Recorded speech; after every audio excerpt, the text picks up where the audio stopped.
La production de blé éthiopien a considérablement augmenté, le Premier ministre Abiy Ahmed.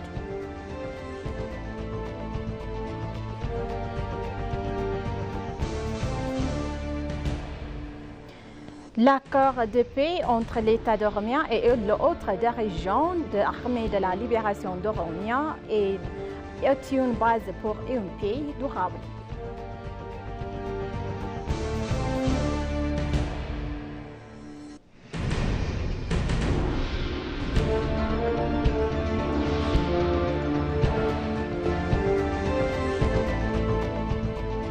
Bonjour chers téléspectateurs et bienvenue sur ABC, c'est notre journal d'aujourd'hui du samedi 7 décembre 2024. C'est moi, Samrel Kodado, avec le journal. Restez avec nous. La production de blé éthiopien a considérablement augmenté au cours de la période de récolte 2023-2024 selon le bureau du Premier ministre. Les petits exploitants agricoles ont cultivé 3,6 millions d'hectares produisant 123 millions de quintons, tandis que 2,9 millions d'hectares et de terres irriguées ont produit 107,7 millions de quintons, a indiqué le bureau dans son message sur les réseaux sociaux. Au total, la production de blé éthiopien a atteint 230 millions de quintons au cours de cette période.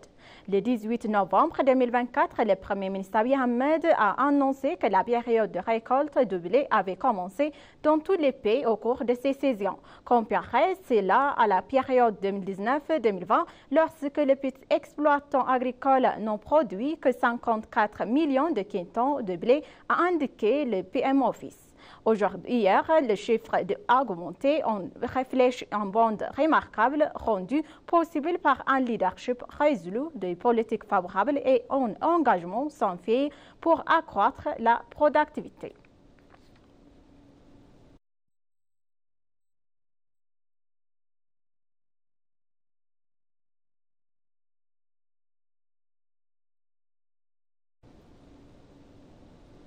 L'Éthiopie a travaillé dur pour réaliser la transformation numérique en établissant une gouvernance interne fiable et inclusive, a indiqué le ministre de l'Innovation et de la Technologie, Bellet Molla. Le deuxième forum éthiopien sur la gouvernance de l'Internet s'est tenu hier à jeudi à Addis Abeba sur le thème collaboration multipartite pour l'avenir numérique de l'Éthiopie, qui inscrit dans le cadre des efforts visant à réaliser l'Éthiopie numérique. S'adressant au forum, le ministre Bellet Molla a noté que le gouvernement éthiopien considère l'Internet comme la force motrice du changement, le moteur de la communication et de la croissance. Pour réaliser la transformation numérique de l'Éthiopie, une gouvernance interne fiable et inclusive est essentielle, a souligné le ministre. Le gouvernement éthiopien s'est engagé à renforcer les efforts en cours tout au long du parcours pour réaliser la transformation numérique grâce à une approche inclusive et participative, a ajouté le ministre.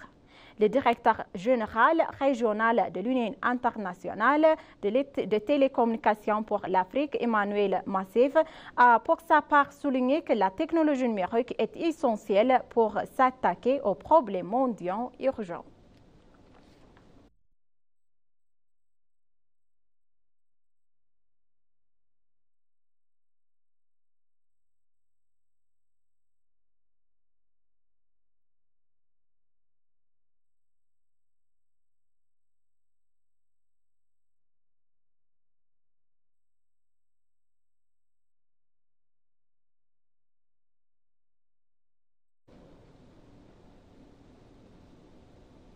L'accord signé entre l'État régional d'Oromia et l'autre des régions de la libération de l'armée de libération constitue une bonne base pour garantir une paix durable dans la région, a déclaré le Conseil religieux de la région d'Oromia.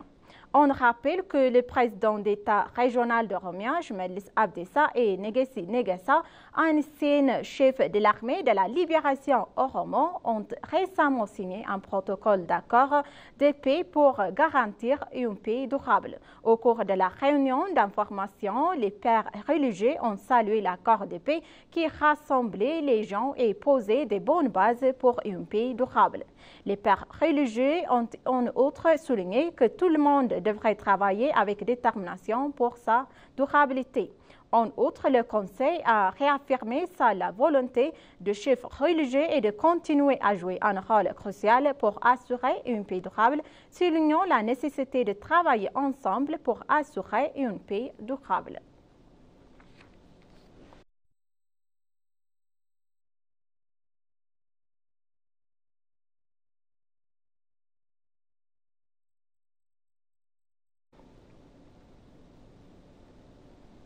L'ambassadeur Tibor a salué l'accord de paix signé avec les dirigeants de la libération Oromo.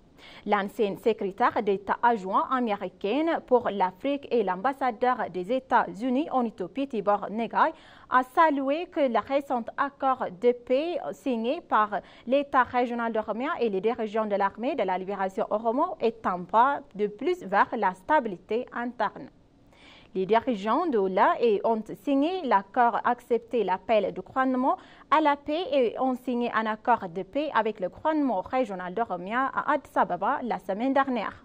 Dans le cadre de l'accord, les membres de l'OLA opérant dans diverses zones entrent dans le centre réparé pour eux. Selon l'ambassadeur Tibon, l'accord est une étape importante dans les efforts en cours pour instaurer la stabilité interne. La récente signature d'un accord de paix est un pas de plus vers la stabilité interne, bien sûr. Il est en fait plus, mais il faut donner des recettes qu'il en mérite, a-t-il souligné sur son post sur X. L'accord de paix est considéré par beaucoup comme une démonstration de l'engagement ferme du gouvernement éthiopien en faveur d'une résolution pacifique de tous les problèmes qui portent ses fruits.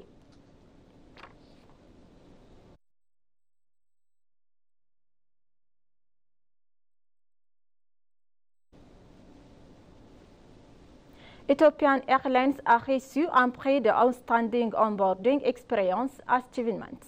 Ethiopian Airlines a reçu le prix Outstanding Onboarding Experience Achievement lors du sommet et de l'exposition nationale du tourisme et du transport du Nigeria à Abuja au Nigeria.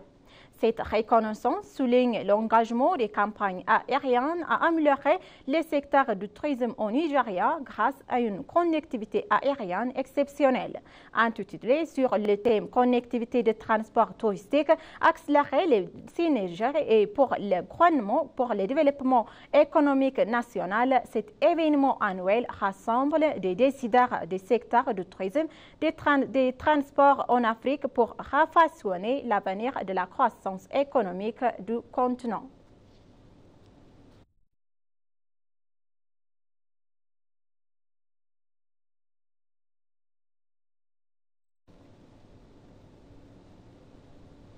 L'Éthiopie et le Maroc ont signé la nécessité de renforcer davantage la coopération bilatérale multilatérale. Mescano Araga a rencontré hier la FITA Kabraj, présidente de la haute autorité de la communication audiovisuelle du Maroc et candidate au poste de vice-présidente de la Commission de l'Union africaine. À l'occasion, Mescano Araga a souligné la coopération bilatérale croissante entre l'Éthiopie et le Maroc en matière de commerce et d'investissement. Il a également souligné l'importance de renforcer ces liens dans le contexte de réformes macroéconomiques en cours en Éthiopie. Les deux parties ont souligné la nécessité de renforcer davantage la collaboration au niveau bilatéral et multilatéral du ministère des Affaires étrangères.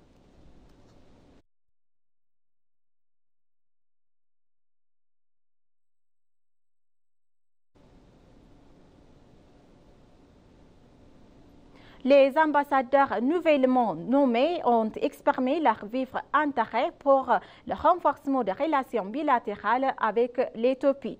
Le président Taye Asselassie a officiellement reçu les lettres de créance de 24 ambassadeurs nouvellement nommés de 23 pays et de l'Union européenne à son bureau en 2 tours de 3 au 4 novembre 2024. L'ambassadrice de l'Union européenne en Éthiopie, Sophie, a souligné son engagement à collaborer étroitement avec le gouvernement éthiopien, reconnaissant la riche histoire et le potentiel du pays. Elle a souligné également la coopération de longue date entre l'Éthiopie et l'Union européenne qui s'étend sur les plus de 5 décennies. En outre, elle a souligné l'importance du dialogue politique, de l'instauration de la confiance et de la collaboration économique. L'ambassadeur d'Allemagne en Éthiopie, Jens Anfeld, a exprimé son enthousiasme pour le renforcement des relations bilatérales alors que les deux pays se préparent à célébrer son 20 ans de relations diplomatiques l'année prochaine. L'ambassadeur de France en Éthiopie, pour sa part Alexis Lemerck, a également fait partie de son engagement à renforcer les relations de longue date entre la France et l'Éthiopie. Il a exprimé son empressement et a travaillé avec le gouvernement et le peuple éthiopien pour enrichir davantage les relations entre les deux pays. L'Éthiopie est un pays dynamique avec une culture et une histoire riches. Nos deux pays ont largement la possibilité de la collaborer dans divers secteurs, notamment la culture, l'éducation et les affaires, a-t-il ajouté.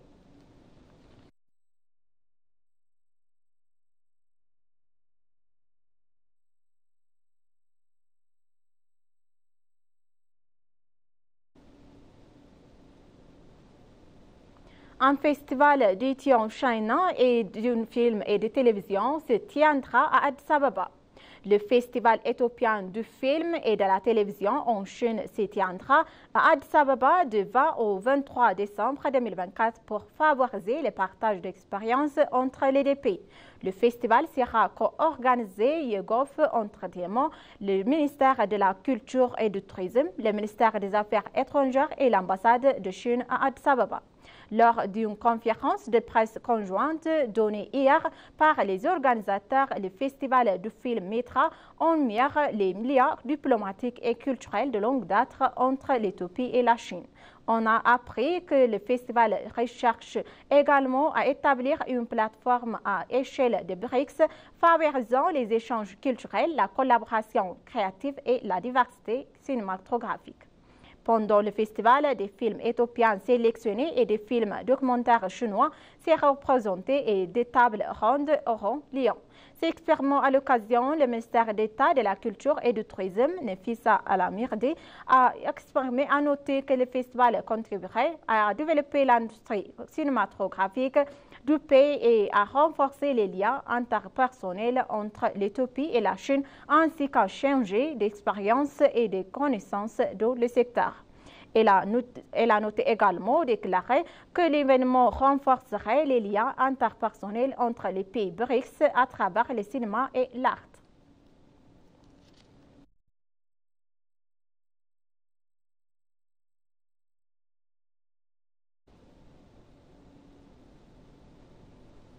Chers téléspectateurs, maintenant, je vous rappelle les titres principaux. La production de blé éthiopien a considérablement augmenté, le Premier ministre Abiy Ahmed.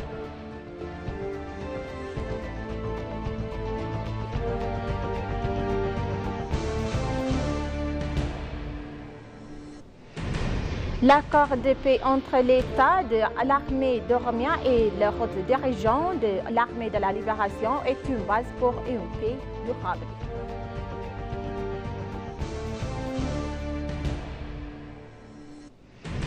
Merci, chers téléspectateurs, d'avoir resté avec nous jusqu'à la fin de notre journal d'aujourd'hui. Je vous souhaite une bonne journée.